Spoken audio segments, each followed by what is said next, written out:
A case of allergy to milk, milk products, and green vegetables. Patient, a 40 years old gentleman.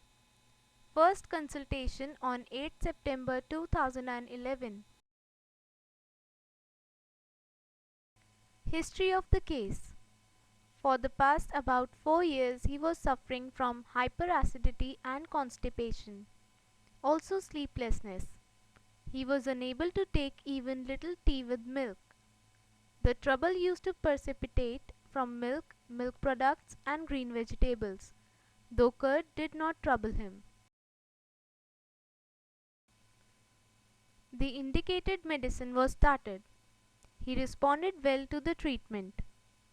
On 19th November 2011, that is, about 2 months after commencing the treatment, he reported that he can now tolerate milk in tea without any consequences.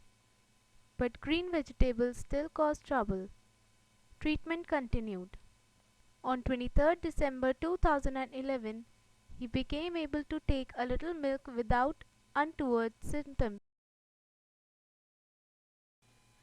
The patient, when visited on 12th December 2015, that is after 4 years, for medicine for his children, told on inquiry that he is pulling fine, and since December 2011 he is freely taking milk and green vegetables without any trouble.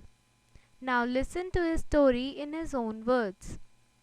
आप बताइए कि आपको क्या problem थी, कितने समय से थी, उसके लिए आपने और जगह दिखाया तो डॉक्टरों ने क्या कहा, फिर जब होम्योपैथिक इलाज किया तो उससे आपको क्या नतीजा मिला, आप कैसा है?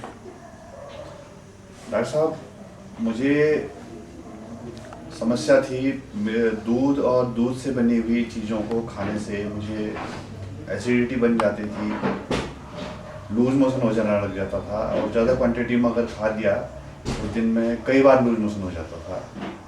उसके अलावा अमूमन सभी लोग हरी सब्जियां खाने के लिए, उसके लिए मुझे सभी लोगों को खाने के लिए जैसे कॉमनली कहते हैं, लेकिन जैसे मैं हरी सब्जी खाता था तो लोगों का पेट साफ होता है, उससे मुझे कॉन्स्टिपेशन हो जाता है। उसी तरीके से दही मट्ठा वगैरह तो मुझे हजम हो जाता था, लेकिन दही मट्ठा में अगर दूध का कोई अंश अगर रह गया वो भी मुझे नुकसान कर जाता था। गले दूध की बनी हुई चाय या दूध का कोई आइटम खाने से गले तक जो है खाना ऐसा भर के चला आता था। और मैंने एक बार ईएनटी वाले डॉक्टर्स को दिखाया क्योंकि मुझे गले में कुछ फंसा हुआ सा दिखता था, तो ईएनटी वालों को दिखाया था तो उन्होंने कहा कि कुछ नहीं है, आपको एसिड बनता है वो गले तक आ जाता है, इसी वजह से वहाँ छाले बढ़ जाते हैं। और डॉक्टर्स को भी मैंने दिखाया, एलोपैथी में दिखाया तो उन्होंने ही कॉमनली बोला कि आपको एसिडिटी है, एसिडिटी की बहुत सारी दवाइयाँ मैं खाता रहा, कुछ एंटीबायोटिक भी टाइम टू टाइम खाता रहा। मेरे एक मित्र हैं, उन्होंने सजेस्ट किया कि आप डॉक्टर साहब के पास जाइए। मैं डॉक्टर साहब आपके पास आया और सद्बुद्धि मुझे आई कि मैं आपके पास आया उस समय, आपने मेरा इलाज करा शुरू किया और शुरुआत के मैं कहूँगा 10 या 12 दिन से ही मुझे असर आना शुरू हो गया इस चीज़ का, और धीरे धीरे मैं दूध की चाय पीने लगा। डॉक्टर साहब ने मुझे सजेस्ट किया था कि आप पहले दूध की चाय पिए, केवल दूध ना पिए।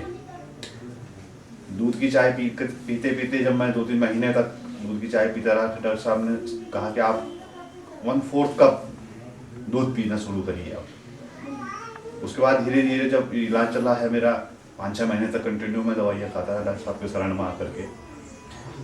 अब स्थिति ये है कि मैं रोजाना दूध पीता हूँ। हरी सब्जियाँ जो मेरे लिए बिल्कुल जहर का काम कर रही थी, मैं हरी सब्जियाँ भी खाने लगा हूँ।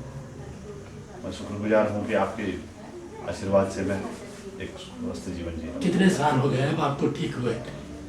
पिछले 2 साल से तो मैं ठीक ही हूँ, कोई दवाई नहीं खाई? वो दवाइयाँ मैंने कोई नहीं खाई और ना इसके बारे में अभी रिलैप्स होने की भी कोई पोजीशन नहीं है। ठीक है, अब खुश हैं? अब मैं काफ़ी खुश होना देख जाहिर सा हुआ है मेरा, आपका आशीर्वाद जो है मिला, आपका साथ से मिला।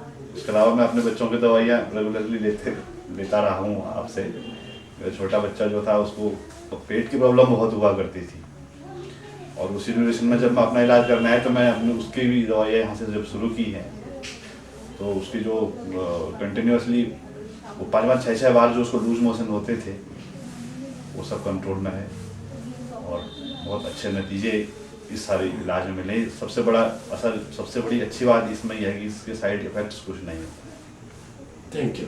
धन्यवाद। Some other cases of allergy to wheat also have been cured with homeopathic remedies. Apart from the food allergies, various cases of allergy to dust, odors, change of climate like allergic rhinitis, hay fever, etc., have been successfully cured by homeopathic treatment using minute doses of the indicated medicines.